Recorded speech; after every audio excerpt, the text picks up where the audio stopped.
Speaker, I stand here today during Military Appreciation Month to recognize some of Virginia's many active duty service members, veterans, fallen heroes, and military families.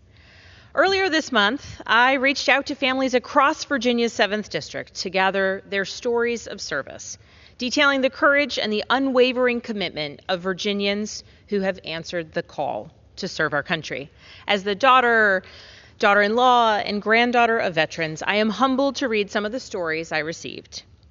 Rick Pullen of Fredericksburg shared the story of his wife, Air Force Colonel Sherry Zadlow, whom he described as the first woman in nearly every job she had in her 27-year career.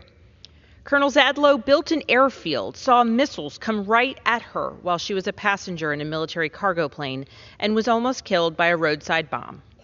A symbol of dedicated service to country, her maternity uniform is a part of the Women's Military Museum collection.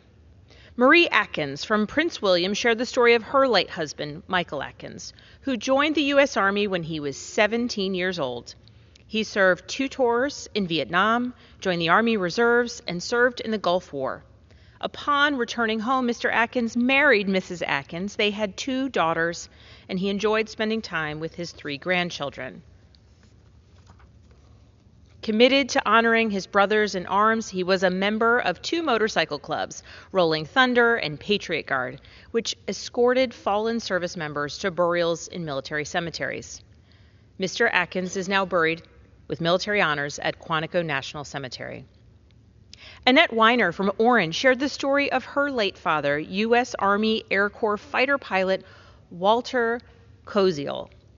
Of her father's service in World War II, she writes, "Few people know that he was among a few brave volunteers to be the first to try shooting projectile rockets off the P-51 Mustang.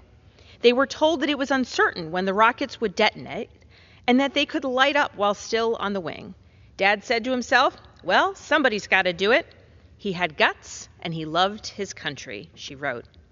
I also heard from Clayton Hill from Stafford, who shared the story of his great-uncle, Wib Cooper, a U.S. Army veteran and doctor in the Pacific Theater during World War II, where my own grandfather served. Mr. Cooper was captured by Japanese forces and survived the horrific Bataan Death March. In Clayton's words, during that time, he stood up to his captors on behalf of other prisoners. He was decorated for his valor. Michelle from Stafford, who was born and raised in Germany, immigrated to the United States in 1980, and she shares that she always felt that service to country is the responsibility and duty of all citizens. She wrote, quote, "When I joined the Army, it was my way of giving back to a country that was to become my new home." She served for 8 years before transitioning into civilian service working for the U.S. government, and she retired after 35 years of total service to our country. Alexa Rice from Prince William wrote to honor many of her loved ones, her husband serving in the U.S. Army, currently on active duty, as well as her brother, who serves in the U.S. Marine Corps.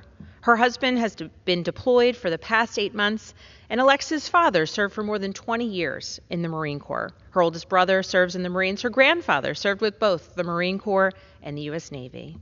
She writes, quote, "It's with such gratitude that these special individuals, not just in my own family, but men and women all over, get the recognition and appreciation they surely earn and earned."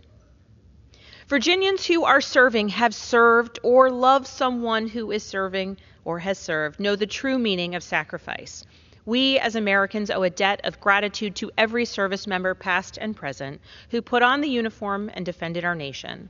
I will continue working in Congress to pass legislation to connect Virginia's veterans and veterans across the country with the benefits and support they deserved and have earned. And I'll encourage all Americans to give thanks for the men and women in your life, in our communities who took up arms. And we must all remember those who made the ultimate sacrifice for our great country. We as Americans enjoy the promise of freedom because so many brave Virginians answered the call. Mr. Speaker, I yield back.